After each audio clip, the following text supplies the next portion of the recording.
Hey friends, good to be with you today. I want to share a little bit about 40 Days with Jesus initiative that is starting on Monday, August 24th. The heart behind this is that we as the people of God would meet daily with Him. Just as with our physical bodies, we would never just eat once a week. That wouldn't make sense. We wouldn't survive if we only ate one meal a week. In the same way, meeting with God once a week is insufficient for our souls. We want to be a people that are rooted daily in the person and the character of God, getting into His Word, worshiping, praying, seeking His face. And as we live in a crazy season with the pandemic going on, with the divisions that are happening in our nation, and with a political election that is very contentious, all the more we need to be a people who have our eyes fixed on Jesus, who is the author and perfecter of our faith.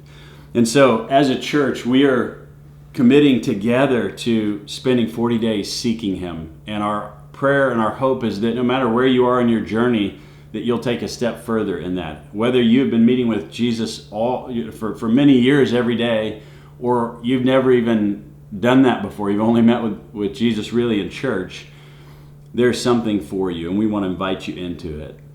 But there are often a few common things that keep us from spending time with Jesus. And I kind of want to cover a few of those and see if any of them ring true for you. These have all been true for me at different points in my life. The first thing I think that keeps us from spending daily time with Jesus is that we often feel like it's a chore or a checklist, a box that we need to check in order to gain God's approval. And while I think we can all relate to feeling that way at times, the truth is very different than that. The reality is we're already accepted by God. He has already accepted us, and we don't need to earn His approval. We meet with Him because we are already accepted, because He already loves us. We come to Him for relationship, not approval.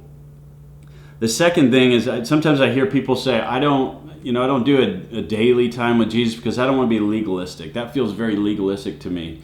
But the reality is that if you're struggling with legalism, the only way you'll ever get over that is by meeting with Jesus daily. He's the only one that has the answer to that. He doesn't want us to perform or operate out of legalism, but it's through walking daily with Him and having intimate relationship with Him that we can get out of legalism. And then the last one is that often people don't meet with Jesus because we don't value it. That's plain and simple. It's not a core value in our lives. Or another way to say it is that we haven't yet experienced the value of it.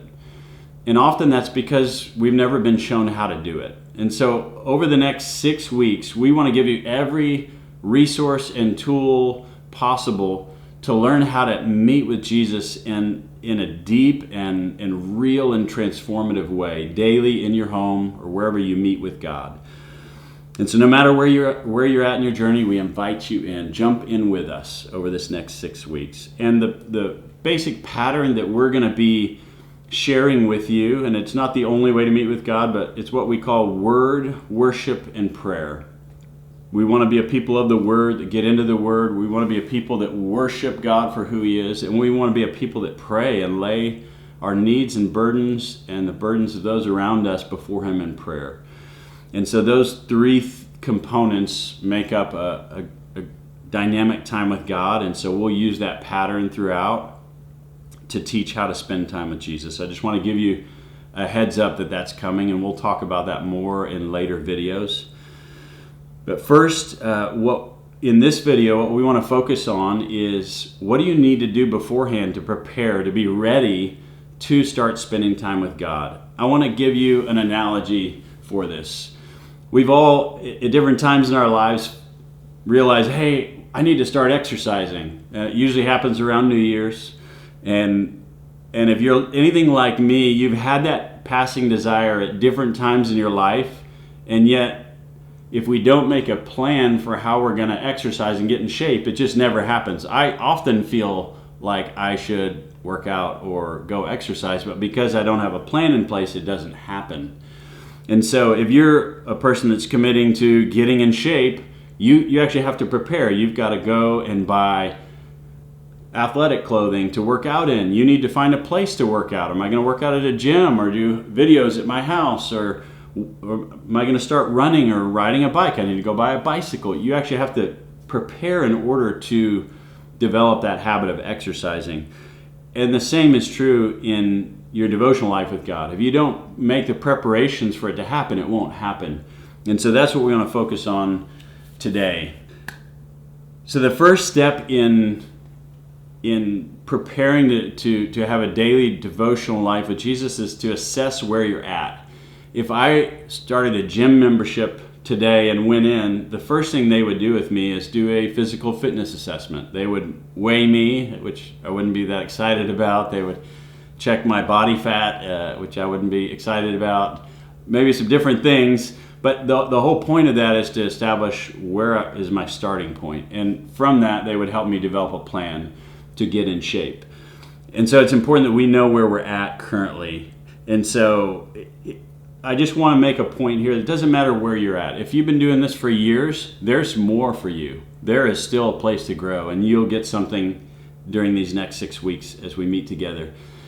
But if you're just starting out, that's great. We're so glad you're here. Don't be embarrassed about that. Or maybe you've had a time with Jesus, a consistent time with Jesus in the past, and you have, for whatever reason, kind of stopped doing that.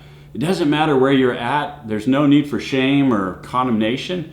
We're all just starting where we are right now. And so what I'd invite you to do is, if you are by yourself, get out a piece of paper, or if you're in your life group or with a group of friends, in just a minute, we're going to pause the video, and there's going to be several questions that come up on the screen to help you assess where you're at. And I encourage you to be ruthlessly honest so that we can help one another in the journey. So go ahead and pause your screen as those questions come up now.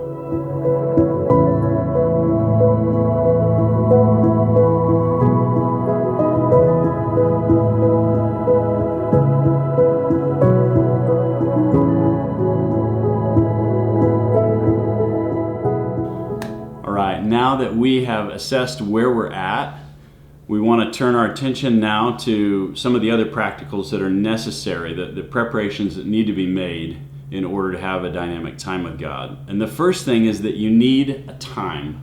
When are you going to meet with Jesus?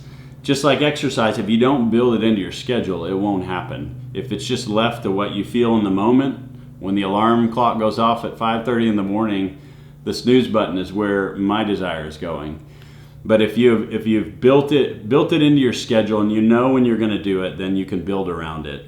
And I would just say that morning time is generally the best time to meet with God. It's not the only time to meet with God, but there's something about getting up early in the morning before you do anything else in your day and allowing God to speak into your day.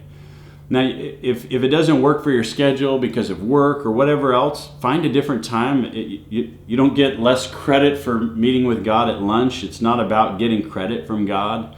But what it is about is allowing Him to speak into what you're doing, to have supremacy in your life. And I think if you study church history throughout, people have continually gone back to meeting with God in the morning. Jesus often got up before everyone else to get away to seek the Father.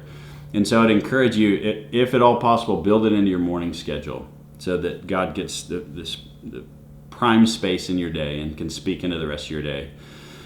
So you need a time, and if it's early in the morning, that might mean that you need to go to bed a little earlier the night before so that you can get up in time. I know that I can't stay up till 12 or 1 in the morning and then expect to be able to get up at 5:30 to meet with Jesus before my kids rise. So that means I need to get to bed earlier. So that's the first question. When are you going to meet with God? What time? The second thing is that you need a place. Where are you going to meet with Him? And it's not that you have to meet with God in the same place every day, but I find that in trying to form a habit, it's good to start in the same place. And so I'm in my living room here. I generally spend time in this area of the living room. I move a lot, so also I'll generally start right here on my couch, but then I'm often up and moving around. This is my spot. I've got a little drawer in the coffee table that's got my Bible, it's got my journal, it's got scripture memory cards and headphones and a music player, and I'm ready to go when I get to this spot. So you need a place. My wife, she spends time with God at the kitchen table. She needs a spot where she can just bring her stuff, plop down, and meet with Jesus. I know another person in our church, normally he'll go to Starbucks and meet with Jesus, and then he'll have discipleship appointments after that. People will come and meet him there, and that works for him. I've heard of other people going into work early before anybody else gets into the office and seeking God in their workspace or in their car in the parking lot before they go in. Wherever it is, doesn't matter, whatever works for you, but find a spot where you can really meet with Jesus and get before him and not be distracted. The next thing is that you need to get your stuff ready. Just like with the exercise analogy, if I'm going to work out after or before work, I need to have my exercise clothes ready. I need to bring a towel to the gym so I can shower before I go to work. If I don't make preparations for that, then it's not going to work out.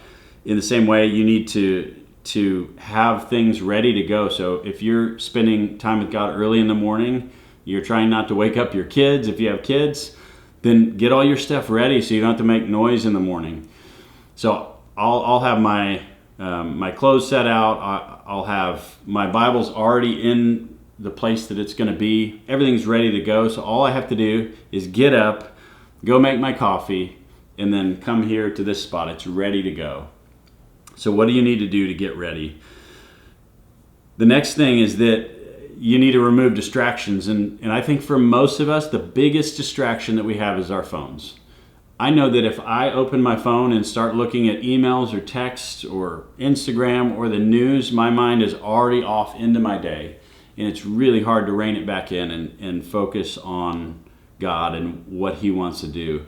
And so I make it a habit not to check any of that before I spend time with Jesus. And I would encourage you to do the same. If you don't deal with that, that's great. But I think most of us can relate to the draw of the phone and all the things that come with it. So keep your phone on silent mode, on whatever, however you need to do it. One of the things I've done in the past is use an old iPhone that's too old to do much with, and I just take everything else off of it except for Spotify or Apple Music and maybe the Bible app, and that's all I use. And the other thing that I do is I have a to-do list next to me, a pad where I can just write down those thoughts that might come in that would distract me from spending time with Jesus. And we all have them. It's things that I've got to email so and so, or I've got to run this errand, or I need to go, whatever it may be, whatever distractions come in your mind, you just write them down, get them out of your mind, you can deal with them later. So that's a small tip that helps. So have a to-do list handy. And the last thing that you need here is a plan. Just going back to the exercise idea, I can get everything ready, I can get my clothes ready, I can have my gym membership ready, but if I get to the gym and I don't know what I'm going to do, it's often a very frustrating experience. So you want to have a plan of what you're going to do. And we will spend time next week and this coming week, we'll have plenty of opportunities for you to learn different ways or plans of how to meet with God. And I just want to stress that those are dynamic. A plan is just a starting point, and often God will take you in different directions or take you deeper into something that you didn't expect to spend as much time on. But having a plan is really important. God can speak just as much into your planning as he can into the moment when you're meeting with him. And so we want to go into it with some sort of a plan. And that's where the word, worship, and prayer model comes in. So now we're going to pause the screen again and allow you to discuss in your groups these different areas of preparation and where you're at, what you need to do to get set up in order to spend time with God.